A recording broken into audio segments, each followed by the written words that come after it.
আজকে আবার আমার ছাদ বাগানে চলে এসেছি।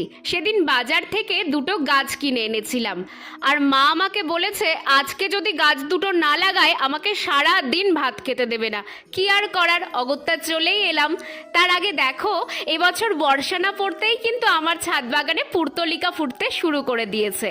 তো যেটা বলছিলাম, একটা গন্ধরাজ আর একটা নীল জবা এনেছি সেদিন। তোমরাও অবাক হয়ে গেলে না? নীল জবা, সেটা আবার কি? আমিও শুনে অবাক হয়েছিলাম, তাই দোকানদার বলতেই সেটা কিনে নিয়ে চলে এসেছি। আসলে আমার কাছে গোবর সার ছিল না বলে কদিন একটু দেরি করছিলাম। তবে এটা দেখে কিন্তু ভালোই লাগলো যে মাও আমার মতো গাছপালা ভালোবাসতে শুরু করেছে। গোবর সার না থাকায় একটা ছোট টবে আমি খানিকটা কিচেন কম্পোস্ট নিয়ে তার মধ্যেই নীলজবা গাছটাকে লাগিয়ে দিলাম। এবার গাছটাকে জল দিয়ে 4-5 দিনের জন্য ছায়াযুক্ত জায়গায় রেখে দেব। দেখা যাক এবার কতদিন পর নীলজবা ফুলটা ফোটে।